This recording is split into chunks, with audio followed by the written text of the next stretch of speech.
Hey there. This is the lecture for section 7.2, addition and subtraction identities. All right, there are a number of identities that we're going to look at here and several examples using these identities. All of them are written on the are included in the formula sheet in Blackboard. Okay, and you're not required to memorize these. Of course, that formula sheet is a resource that you can use when you come to take the final exam as well. All right, so we're going to start with these sum and difference identities. All right, these are on your formula sheet in the middle of the left-hand side. Okay, we have the cosine of some angle alpha minus some angle beta. It could be rewritten as the cosine of alpha times the cosine of beta plus the sine of alpha times the sine of beta. And by the way, the proofs for these, some of them are more interesting than others. Most of these proofs are in your textbook, but I'm not going to I'm here in the lecture going over them. You can check those out on your own. All right, we also have a cosine of alpha plus beta formula, or identity that's here. We have sine alpha minus beta and then a sine alpha plus beta. And you can see those formulas there. All right, let's look at a couple of examples. Say we want to find, let's start with the one on the bottom. Say we want to find the exact value of the sine of 7 pi over 12. Okay, when we see exact value like this, right away you want to think, I'm not going to be able to use my calculator. Okay, I'm going to have to look at the unit circle because I'm going to need to I'm not going to be able to approximate the decimal here. I'm going to need to keep it in its form, probably going to be involving pi, right? All right, so 7 pi over 12, that is not a value that's identified on the unit circle. We go back and take a look at that. Look, we don't have 7 pi on there. We don't have we have, pi over 6, pi over 4, pi over 3. So if we can, and some others, if we can express 7 pi over 12 in terms of a sum or difference of angles that are given here, that's going to help us in knowing the exact value of its sine or cosine, right? All right, so 7 pi over 12. We could rewrite that, right? Let's see. We could consider 7 pi over 12 as 4 pi over 12 plus 3 pi over 12, right? Break that up. And then when I reduce these fractions, I could write that as pi over 3 plus pi over 4. Right? Those are two angles with known sines and cosines from the unit circle. But pi over 3 has a cosine of 1/2 and a sine of square root 3 over 2. Pi over 4 has a cosine and a sine. Both are the same, square root 2 over 2. Okay? So I can then use the sum formula for sine and plug in some exact values here. All right, let's put the sum formula for sine up. Actually, let me do it this. Let me write it right here. The sum formula for sine. So the sine of angle alpha plus angle beta is equivalent to the sine of alpha times the cosine of beta plus the cosine of alpha times the sine of beta. All right. Well, the way we've rewritten 7 pi over 12, our alpha is pi over 3, our beta could be thought of as pi over 4. All right. The sine of pi over 3, the sine of pi over 3 was square root 3 over 2. All right, and the cosine of pi over 3 was 1/2, or is 1/2. The sine of pi over 4 from the unit circle is square root 2 over 2. Of course, the cosine is the same for pi over 4. square root 2 over 2. So now I can simply plug these values in and get the exact value of the sine of 7 pi over 12 if I write it as pi over 3 plus pi over 4. Right, so that's here. I should probably add. Well, that's good. So the sine of alpha is going to be pi over 3. The sine of pi over 3 is square root 3 over 2 times the cosine of beta. Beta was pi over 4, right? So times the cosine of pi over 4, that's square root 2 over 2. Okay, then plus the cosine of pi over 3, that's 1/2, times the sine of pi over 4, square root 2 over 2 again. All right? So I could simplify that now. Let's see, let me just rewrite that as it was. The sine of 7 pi over 12, square root of 3 times square root of 2, so that's going to be square root of 6 over 2 times 2, that's 4, plus the square root of 2 over 4, or I could write that as the square root of 6 plus the square root of 2 over 4. All right, so there's an example. We can use this sum of sines to find an exact value for some angle that's not on the unit circle. All right, now let's look at the one above it. This one, we've got exact again, so we know we don't want to use the calculator here. Here we're looking for the cosine of pi over 12, right? Well, if I can think of a way to write pi over 12 as a sum or difference, I could use one of these sum or difference formulas. Let's see, how about this? Couldn't I think of pi over 12 as, how about this, 4 pi over 12 minus 3 pi over 12, right?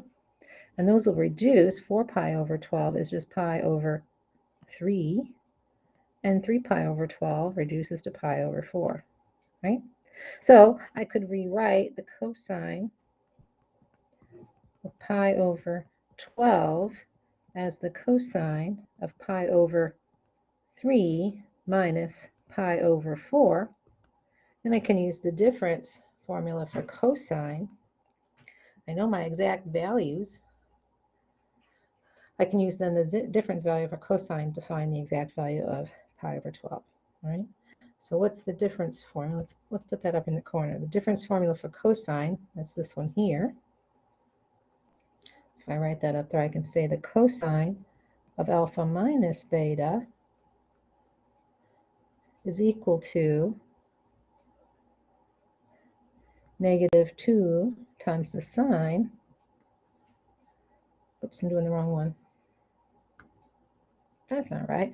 Cosine of alpha minus beta is equal to the cosine of alpha times the cosine of beta plus the sine of alpha times the sine of beta. All right, so I can just plug my values in here. This is going to be, if I have to decide what alpha and beta are going to be, let's let alpha will be pi over 3, beta is pi over 4, right?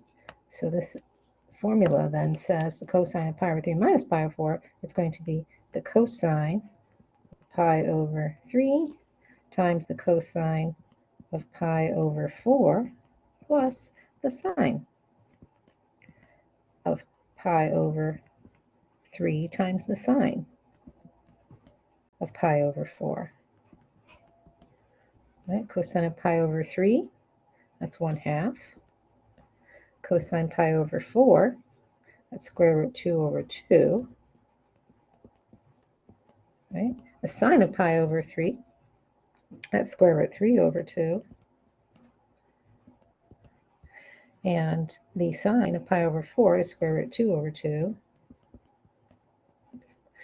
So simplifying and multiplying that out, we have the square root of 2 over 4 plus the square root of 6 over 4, or the square root of 2 plus square root of 6 over 4. Right? Look, they're the same value as 7 pi over 12. Does that make sense? Think about where these are on the unit circle. let's see.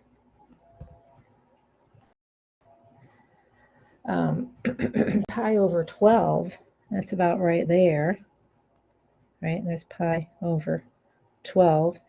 7 pi over 12, it's about right there, right? Okay, at pi over 12, what is the sine and the cosine? Let's see, at pi over 12. Well, actually, think about it this way.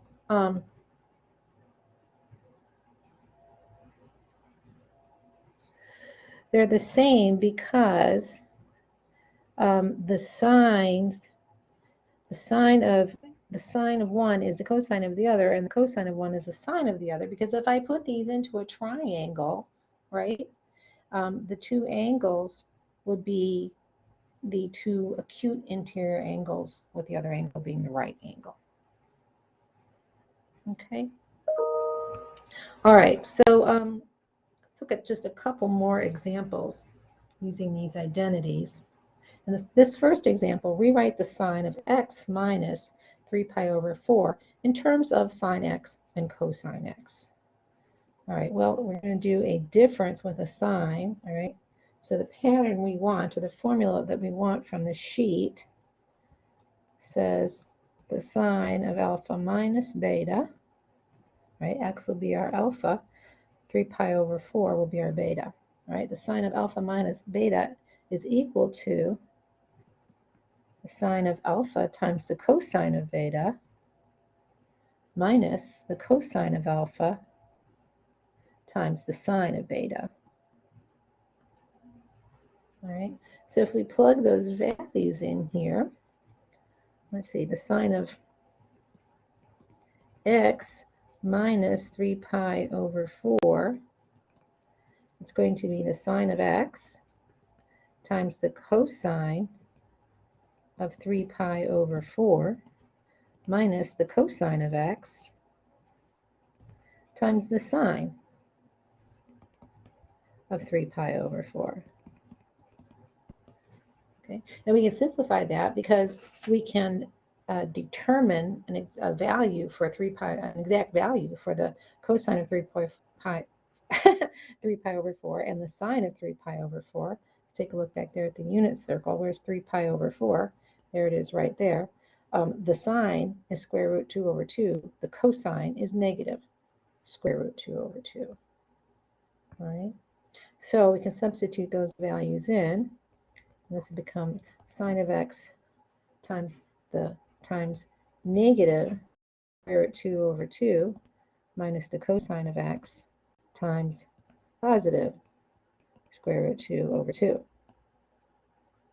And that's kind of ugly. I'd probably write that differently. I'd probably say that's negative square root 2 over 2 times the sine of x minus square root 2 over 2 times the cosine of x. Or, gosh, I could even factor that out if I wanted to.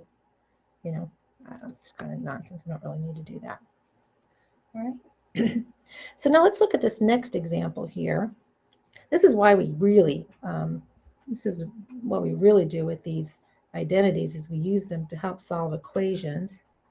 A little more space to write in. So let's see if we can solve an equation with these identities. Here we have the cosine of 2x times the cosine of x plus the sine of 2x times the sine of x equals 1. All right. Well, when you first look at that, without this identity, that's going to be problematic to solve that equation, isn't it? I mean, where would we go? What would we do with that? The challenge is just twofold, right? Look, first challenge we got is we've got different arguments that make solving trig equations challenging. Also, we've got two trig functions involved, and that can be challenging as well. Right? Well, if we're comfortable with these identities from the formula sheet, right, we might notice a pattern here. All right, take a look at, let's go up here. Take a look at cosine alpha minus beta identity. It's equivalent to cosine alpha cosine beta plus sine alpha sine beta, right? So that's a cosine times a cosine plus a sine times a sine of the two angles. Look at the pattern we have here. A cosine times a cosine plus a sine minus, times a sine, right? So let me just write that identity here so we have it to look at. The cosine of alpha minus beta, okay, it's equal to cosine alpha, cosine beta, plus sine alpha times sine beta. All right, look at the pattern. Isn't this pattern the same as this pattern? Sure it is. It sure is. If we consider 2x to be alpha and x to be beta, this pattern matches exactly. So I can greatly simplify here by making a substitution. I could substitute this whole large expression with the cosine of 2x minus x, right? Because 2x is our alpha and x is our beta. That, of course, equals 1. And now when we simplify, now this just became very easy to solve, didn't it?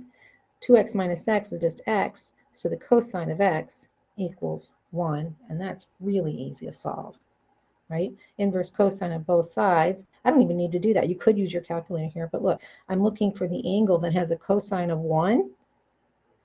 Back up here. Cosine of 1 only appears in one place, right there on the unit circle. At 0 radians. All right. So if I did my calculator, I get the same answer. I would just take the inverse cosine. Oops, the inverse cosine of both sides.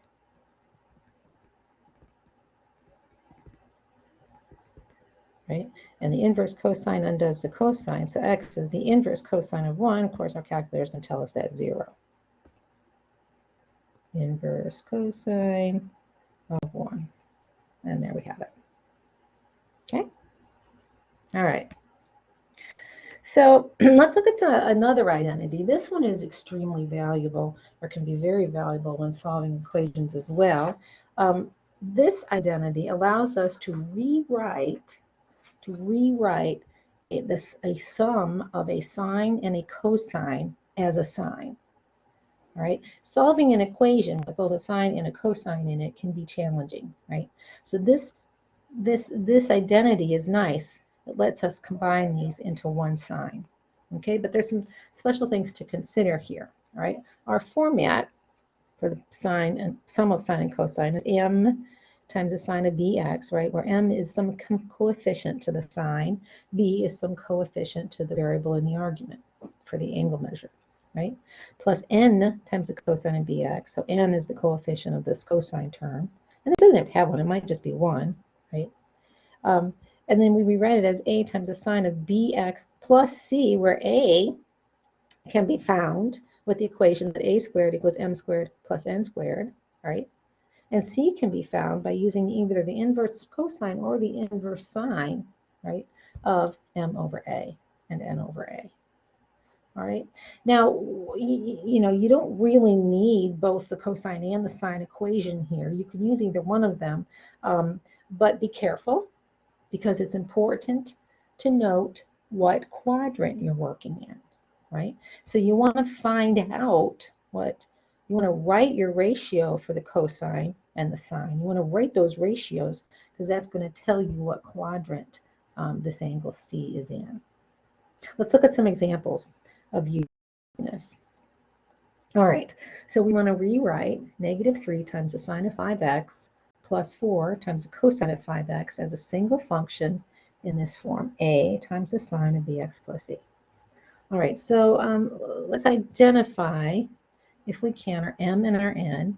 M is the coefficient of the sine term.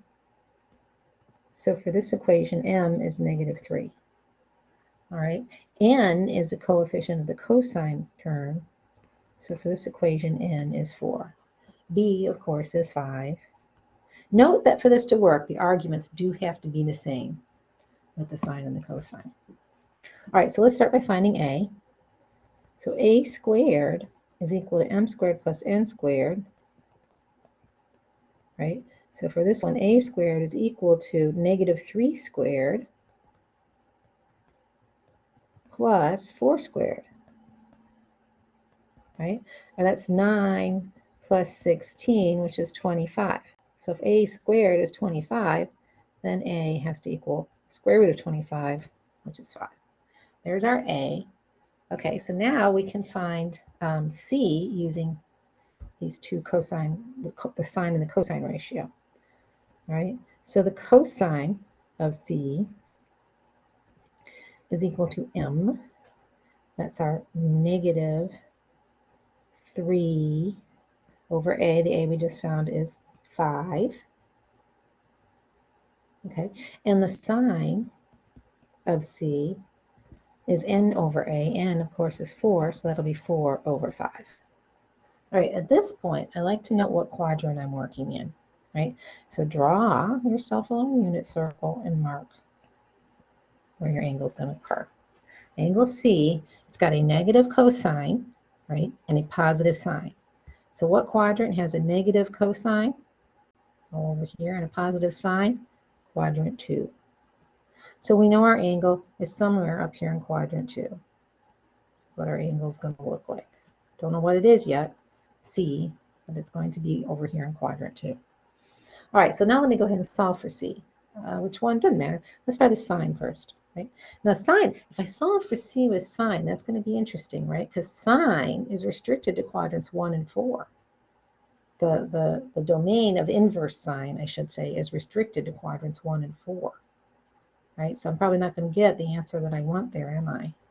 However, the domain of the inverse cosine is restricted to quadrants 1 and 2. That's probably going to give me the answer I want, right? Or not probably, it will.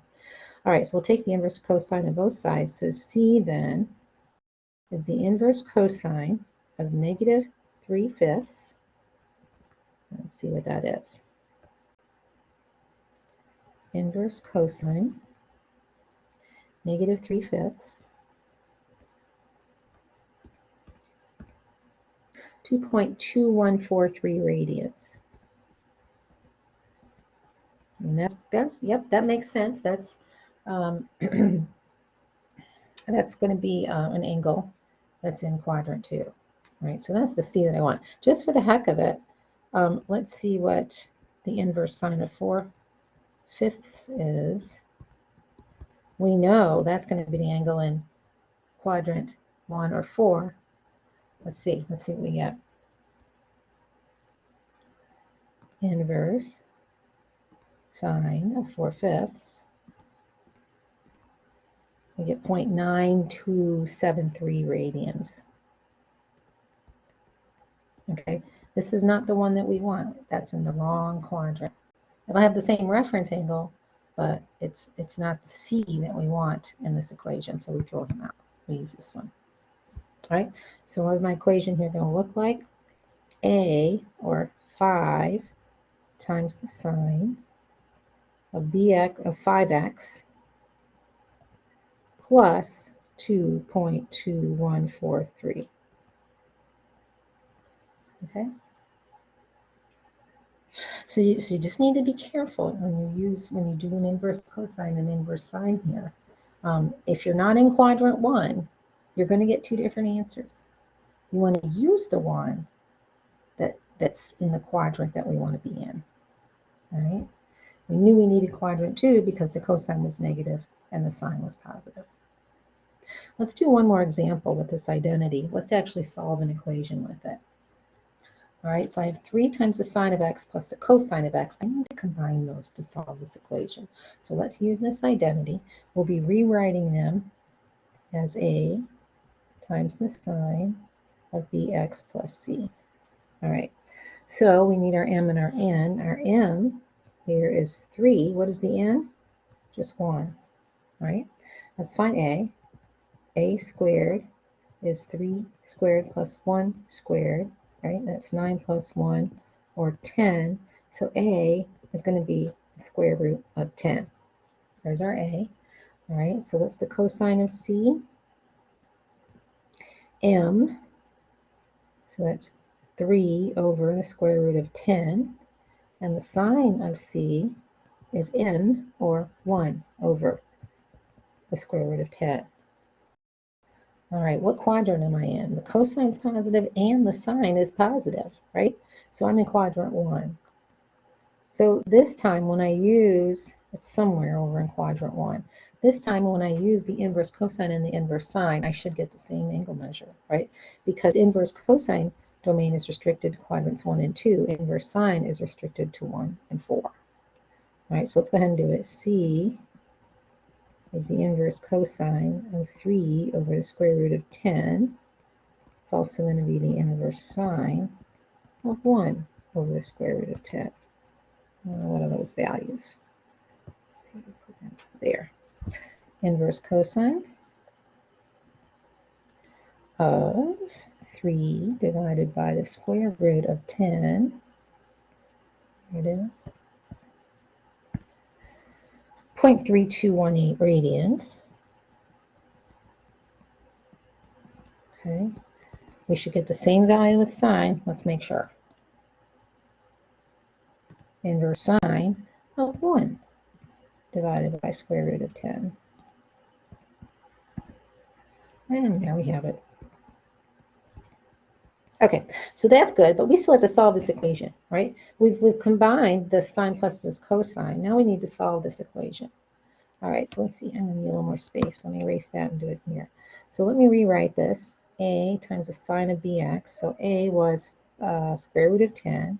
So now this equation is the square root of 10 times the sine. There's no, b is 1, right? We don't have a coefficient in front of the x. So it's just going to be the sine of x plus c, which is 0.3218, and that's equal to 2. All right, now we just need to solve for x. All right, so we'll divide both sides by the square root of 10. So then the sine of x plus 0.3218 is equal to 2 over the square root of 10. All right. Now let's do inverse sine of both sides. Okay, so the inverse sine of x plus 0.3218 is equal to the inverse sine of 2 over the square root of 10. Inverse sine undoes the sine, so x plus 0.3218 is the inverse sine of 2 over the square root of 10, right? So if we subtract this 0.3218 from both sides, we now have an expression for x. It's going to be the inverse sine of 2 over the square root of 10 minus 0.3218. Okay. Should we approximate that? Let's find a decimal approximation for that. Put that in the calculator.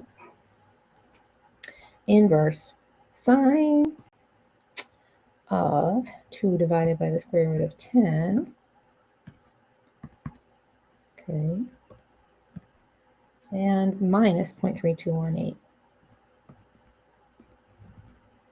Here, oops, oh, I didn't do that right. Let's try that again. Second entry. Let's go back and get that 3 in there. We'll do insert. There, 0.3218. And there's our value, 0.3629. There's our solution. There's our value for x that's going to make that equation true. Okay? All right, let's look at a couple more identities here. The product to sum identities can be useful. Okay. With these identities, we can rewrite a sine times a cosine. Sine alpha cosine times cosine beta as 1/2 sine alpha plus beta plus sine alpha minus beta. Right? I can rewrite a sine times a sine as the expression there, and a cosine as a cosine. It's 1/2 cosine alpha plus beta plus cosine alpha minus beta. All right, those can be valuable. Sometimes it's more valuable to use them in reverse, right? We may have some complicated equation we're trying to solve, and if we recognize the pattern of one of these guys, we could simplify it by quite a bit. All right, let's look at some examples. All right, look at this guy first. Can the pattern help us there? Well, let's see. We've got a sine plus a sine over a cosine plus a cosine. Let's go back and look here. Look at this. Here's a sine plus a sine, a cosine minus. maybe these patterns, there's a little bit more going on, right? Let's see, can I rewrite these arguments as an alpha minus beta and an alpha plus beta? How about this? What if we say that 9t is equal to 6t minus 3t? And then what if we say that 3t is equal to 6t minus 3t? Take a look at that. Now we've got, look, an alpha minus a beta, right? So it looks up here like I've got a sine alpha minus beta plus sine alpha minus beta in the numerator, and a cosine alpha minus beta plus cosine alpha minus, or plus beta, sorry, I meant to make a plus right there, cosine alpha plus beta plus cosine alpha minus beta in the denominator, right? Let's just rewrite that. Take a look at that pattern, okay? So this would be the sine of 6t plus 3t plus the sine of 6t minus 3t over the cosine of 6t plus 3t plus the cosine of 6t minus 3t. Okay, let's go back and look at these. Look at these patterns. We've almost got a match here, don't we? The only thing that's different is we've got this 1/2, and we don't have a 1/2 in front of these guys. Do we? Oh, where'd it go? There it is. We don't have a 1/2. We need the 1/2 to match the pattern. So let's add it, but then undo it, right? Because we don't really want it there. Or look at this. They're just going to divide out anyway. So I can add and undo it, or I can just add it because it'll divide out anyway. Sometimes they don't divide out. So let me go ahead and add it and undo it. This is how we do that. To add and undo, we do 2 times 1/2, right? Because that's just 1. All right, now our pattern matches nicely, doesn't it? Let's look at this part here. Just that part there. That's going to now match our pattern. Which pattern does it match? Oh, where's my sheet?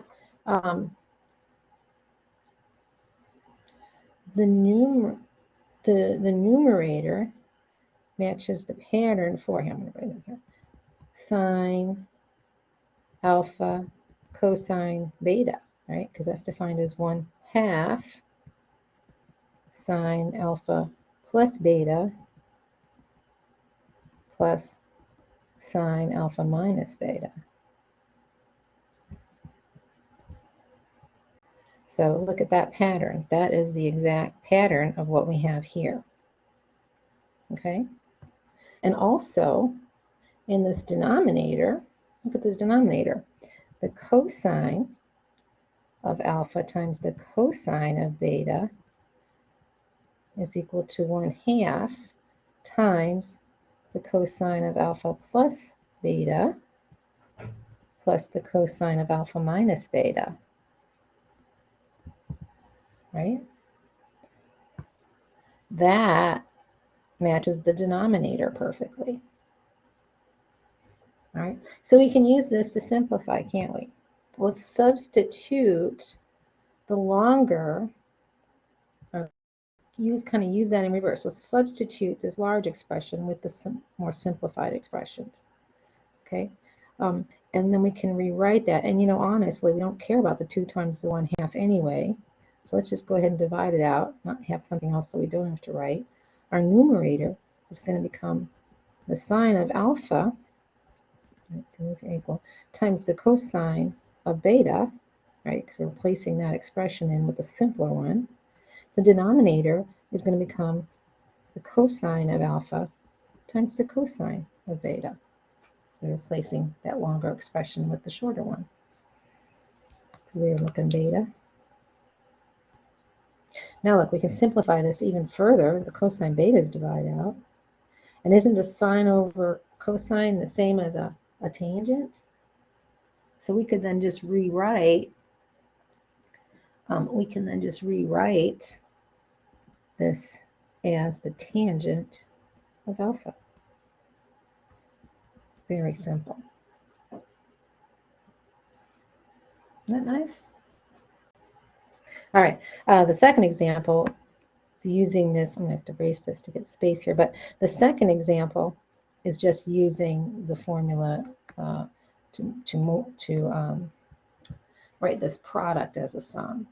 Okay, so here we have a sine times a cosine. All right, so the pattern, or the formula we want to use is a sine of alpha times the cosine of beta equal to 1/2 times the sine of alpha plus beta plus the sine of alpha minus beta. All right. Now it's got this 12 here. That's okay. I don't care about it. The alpha is the 7x. The beta is the 3x. All right. The 12. I don't care about the 12. I'm going to keep him there, but I'm just going to now rewrite the product as a sum and then multiply the whole thing by 12. All right. So when I make the substitution, that's going to be 12 times 1/2 times the sine of 7x plus 3x plus the sine of 7x minus 3x. All right. Of course, 12 times 1/2 is just 6. So the sine of 3x plus 7x is 10x. So this will be 6 times the sine of 10x plus 6 times the sine of 7x minus 3x is 4x. Okay. All right, one more group of identities I want us to look at. Excuse me. There it is. In this section, and these are these sum to product identities here. Okay, these are on your formula sheet as well. Let's see, these are on your, where are they? On your formula sheet, these are on the right-hand side, halfway down the page, right? So if we've got a sine plus a sine of two different angles, we could rewrite that as 2 times the sine of the sum of those angles divided by 2 times the cosine of the difference of those angles divided by 2, right? We have another formula for sine minus sine, for cosine plus cosine, and cosine minus cosine with different angles. All right, so let's take a look at an example using one of those identities. All right, here we have a cosine of something minus a cosine of something else, right? So we can call 9x our alpha. We can call 3x our beta. Okay, and if I want to write that sum as a product, I'll use the correct sum to product identity. That identity is going to be the one that says the difference of cosine. So on your formula sheet, they're written as u. No, not, they're alpha. So it's the cosine of alpha minus the cosine of beta equal to -2 times the sine. This isn't going to fit. Let me try this again. Let's start over here. Cosine alpha minus cosine beta is equal to -2 times the sine alpha plus beta divided by 2 times the sine of alpha minus beta divided by 2. All right, let's see if we can apply that to our difference of cosines here. This is going to be equal to -2 times the sine of 9x plus 3x over 2 times the sine of 9x minus 3x over 2. Okay, let's simplify that a little bit. That'd be -2 times the sine of 12x over 2, or 6x, times the sine of 6x over 2, which would be 3x. All right. That ends the lecture for section 7.2.